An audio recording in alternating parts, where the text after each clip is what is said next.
ఏది అయినా ఆచి చికెన్ మసాలా. ద్రోణి ప్రభావంతో తెలంగాణలో 2 రోజుల వర్షాలు కురిసే అవకాశం ఉందని హైదరాబాద్ వాతావరణ కేంద్రం తెలిపింది. 2 రోజుల పాటు తేలికపాటి నుంచి మోస్తరు వర్షాలు కురవనున్నాయని వాతావరణ శాఖ అధికారులు తెలిపారు. గంటకు 30 నుంచి 40 కిలోమీటర్ల వేగంతో ఈదురుగాలులు వీచే అవకాశం ఉందని పేర్కొన్నారు. ఇవాళ ఉమ్మడి ఆదిలాబాద్, నిజామాబాద్, మెదక్, జగిత్యాల, సిరిసిల్ల, జనగామ జిల్లాల్లో వర్షం పడే అవకాశం ఉంది. రేపు ఉమ్మడి ఆదిలాబాద్, నిజామాబాద్, మెదక్, జగిత్యాల, సిరిసిల్ల, భూపాలపల్లి, ములుగు, భద్రాద్రి, జనగామ జిల్లాల్లో వర్షం కురిసే అవకాశం ఉందని అధికారులు పేర్కొన్నారు. పలు జిల్లాలకు వాతావరణ శాఖ ఎల్లో అలర్ట్ జారీ చేసింది. గంటకు 30 నుంచి 40 కిలోమీటర్ల వేగంతో ఈదురుగాలులు వీస్తాయని వెల్లడించింది.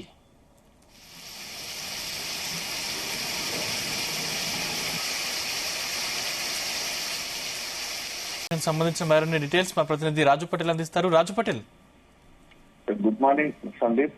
తెలంగాణ వ్యాప్తంగా కూడా మనకు అకాల వర్షాలు పడే అవకాశాలు మనకు 3 రోజుల పాటు ఉన్నాయని కూడా హైదరాబాద్ వాతావరణ శాఖ అధికారులు స్పష్టంగా తెలియజేశారు. ఇప్పటికే గత కొద్ది రోజులుగా తెలంగాణలోని ముఖ్యంగా ఉత్తర తెలంగాణ జిల్లాలతో పాటు హైదరాబాద్ సిటీలో కూడా అక్కడక్కడ వర్షం పడుతూ తీవ్రమైనటువంటి ఇబ్బందులు కలుగుతున్నాయి.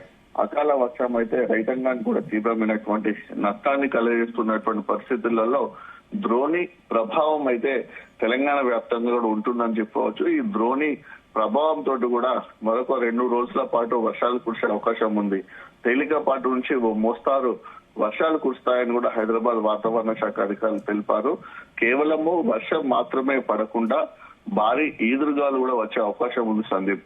ఈదురుగాలతో పాటు వడగళ్ల వాన, ఉరుములు, మెరుపులు, పిడుగులు కూడా పెద్ద ఎత్తున పడే అవకాశం ఉంది. కాబట్టి ప్రజలు చాలా జాగ్రత్తగా అప్రమత్తంగా ఉండాలని కూడా వాతావరణ శాఖ అధికారులు సూచిస్తున్నారు. ఈదురుగాల వేగం కూడా దాదాపు గంటకు 30 నుంచి 40 కిలోమీటర్ల వేగంతో కూడా ఈదురుగాలు వీచే అవకాశం ఉంది. దాంతో పాటు వడగళ్ళు పడతాయి, మెరుపులు, ఉరుములు సాధారణంగా ఉంటాయి. పిడుగు పాటులు కూడా ఈసారి ఎక్కువగా ఉండే అవకాశం ఉంది. సో పిడుగుపాటు కనుక పడితే జనావాసాల వద్ద కూడా ప్రజలు చనిపోయే అవకాశం ఉంటుంది. కాబట్టి వాటి నుంచి రక్షణగా తగినటువంటి చర్యలు తీసుకోవాలి, అప్రమత్తంగా ఉండాలని కూడా ప్రభుత్వం అధికారులు కూడా సూచిస్తుంది. ముఖ్యంగా ఈ అకాల వర్షం ఎఫెక్ట్ అయితే మనకు ఉత్తర తెలంగాణ మీద చాలా ఎక్కువగా ప్రభావాన్ని చూపిస్తుంది సందీప్. సో ఉమ్మడి ఆదిలాబాద్ జిల్లా, ఉమ్మడి నిజామాబాద్ జిల్లాతో పాటు మెదక్, జగిత్యాల, సిరిసిల్ల, జనగామ జిల్లాలో కూడా వర్షం పడే అవకాశం ఉంది. రేపు, ఎల్లుండి కూడా ఉమ్మడి ఆదిలాబాద్, నిజామాబాద్, మెదక్, జగిత్యాల, సిరిసిల్ల, జయశంకర్, భూపాల్పల్లి, ములుగు, భద్రాద్రి కొత్తగూడెం, జనగామ జిల్లాలో కూడా వర్షాలు కురిసే అవకాశం ఉంది. కాబట్టి ఈ జిల్లాలకైతే వాతావరణ శాఖ ఎల్లో అలర్ట్ జారీ చేసింది.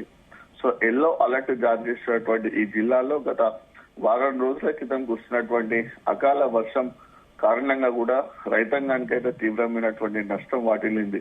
సో ఒకవైపు ఎండలు కొడుతున్నాయి, మరొక వైపు వర్షం పడుతుంది. సో నిన్న ఆదిలాబాద్ లో కూడా నిన్న ఒక విచిత్రమైనటువంటి వాతావరణం కల్పించింది. ఆదిలాబాద్ టౌన్ తో పాటు కొన్ని ప్రాంతాల్లో ఒకవైపు ఎండ కొడుతుంది, మరొక వైపు వర్షం పడుతుంది. సో ప్రజలు కూడా చాలా కన్ఫ్యూజన్ కు గురయ్యారు.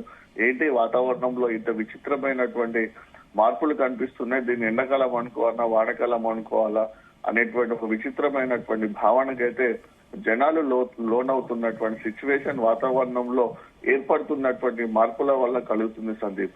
సో ఇలాంటి పరిస్థితులలో అకాల వర్షం అయితే తీవ్రమైనటువంటి నష్టాన్ని రైతాంగాన్ని కలిగిస్తుంది. ఇప్పటికే పడ్డటువంటి వర్షం వల్ల కావచ్చు, భారీ ఈదురుగాళ్ల వల్ల, వడగళ్ల వాన మామిడి రైతాంగానికి అయితే తీవ్రమైనటువంటి నష్టం వాటిల్ని. మామిడి చెట్లపై ఉన్నటువంటి కాయలు కూడా కంప్లీట్ గా కూడా నేల రాలిపోయి అక్కడికి రాని పరిస్థితి ఏర్పడ్డాయి. దాంతో పాటు కోతకు సిద్ధంగా ఉన్నటువంటి మొక్కజొన్న, వరి పంట కూడా నేల కొరిగిపోయింది, పసుపు పంట తడిచిపోయింది, ఆరబెట్టినటువంటి మిర్చి కూడా తడిచిపోయి అలా రైతాంగాన్ని కూడా నష్టం వాటింది. సో ఏ రకంగా చూసినా సరే ఇప్పుడున్నటువంటి పరిస్థితులలో మాత్రము వర్షాలు పడ్డా, వడగళ్ల వాన వచ్చినా, ఈదురుగాల ఎఫెక్ట్ జరిగినా సరే పంటలకైతే తీవ్రమైనటువంటి నష్టం అయితే జరిగే అవకాశం ఉంది. పరిస్థితుల నేపథ్యంలో రైతాంగమైన తీవ్రమైనటువంటి ఆందోళన లోనవుతున్నారు.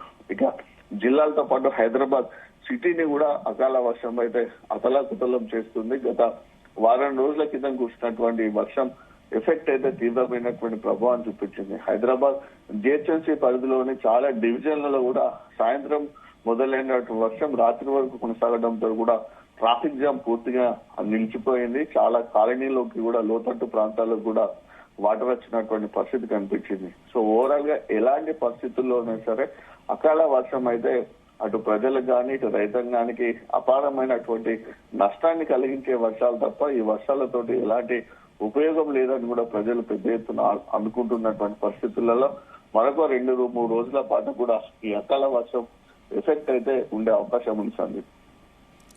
Thank you Raju Patel.